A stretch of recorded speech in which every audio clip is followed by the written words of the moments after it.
I am here with Dieter at Down to Earth's Community Room on King Street. And Dieter, what are you sharing with us today? Today we're going to make a grain bowl, which is just a really easy way to use different grains. So on the bottom layer you have grains, and then you have different vegetables, either cooked or raw.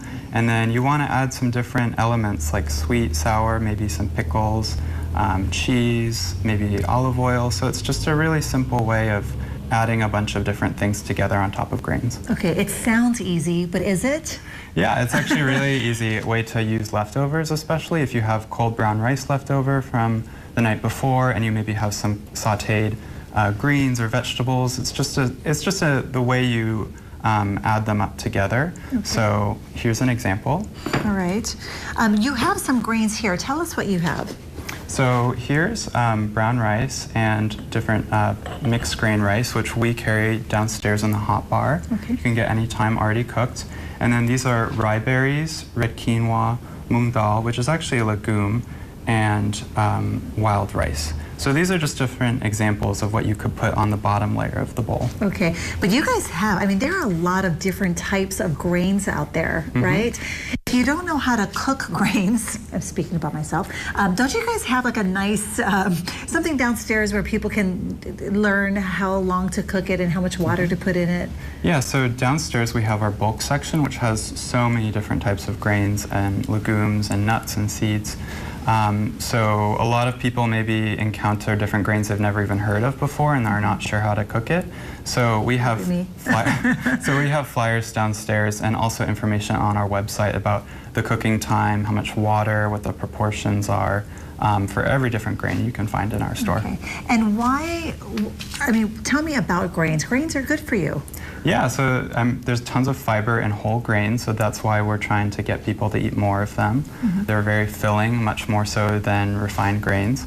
So, you know, we want to encourage people to eat more. So this is a simple way that's also very tasty and very economical to increase your intake of grains. That's great, Dieter. Thank you so much. Now, in our next segment, we're actually going to go ahead and put a dish together, right? Yeah.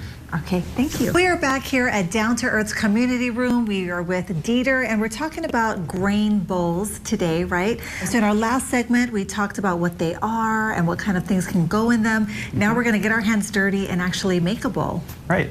So first you want to start with your grain on the bottom of the bowl, and in today's case, we're going to use spelt grains, which is a type of, it's a variety of wheat, but it has a lot less gluten than most like hard red winter wheat. Can I try? Okay.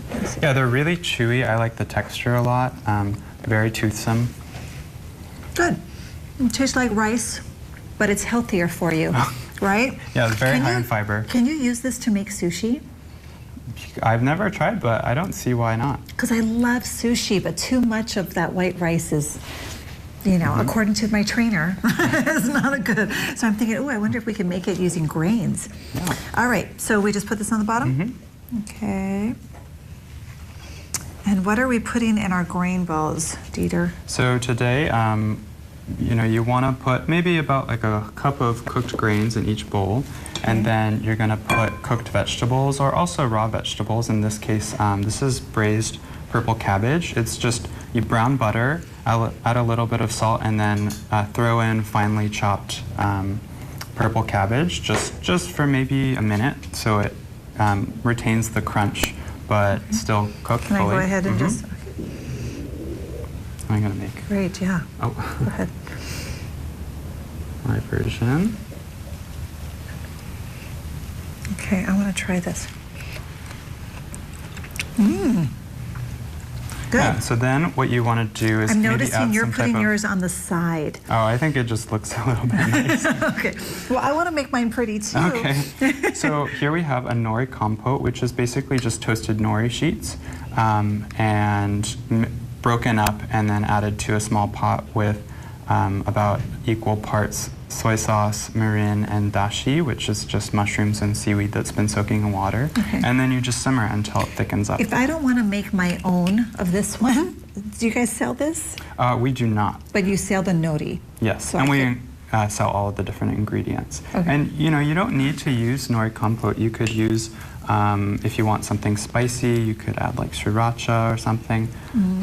So you just, I'm adding this for like a savory, salty, sweet flavor. All right, we're almost out of time, so let's go through this quickly. What else do you have here? We have some roasted mushrooms. These are just mushrooms that have been added to and put in an oven with a little bit of salt and oil. Okay, I'm just going to go ahead and add, what is Yeah, this? just whatever you want. This is pickled watermelon radish. It just is thinly sliced radish with some red wine vinegar, a little bit of sugar and salt.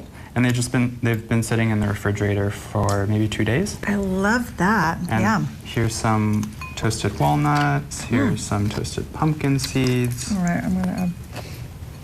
How And fun. here's some feta cheese. Obviously, this is optional if you don't want to eat cheese, but I would say it's good to add some type of fatty, sour, salty component to balance out all the other flavors. Oops, sorry. And then Okay. I like to drizzle it with some olive oil at the end. Yum. Let me get a couple of. Now, is this a spoon dish or a fork dish? I like to use a spoon. But you Okay. can use whatever Like you it want. could go either one. All right, Dieter, let's dig in. What a great meal, great snack. Yeah, it's something that you can throw together really quickly with any grains you have left over, whether they're freshly cooked or, from a couple days ago. And then whatever pickles, cheese, cooked vegetables you have lying around, you just put them together. That's good. We don't like wasting leftovers, so this is a good way we can just put it all together. Thank you so much again for this recipe and hundreds more. Just go to downtoearth.org. Thank you. Thanks.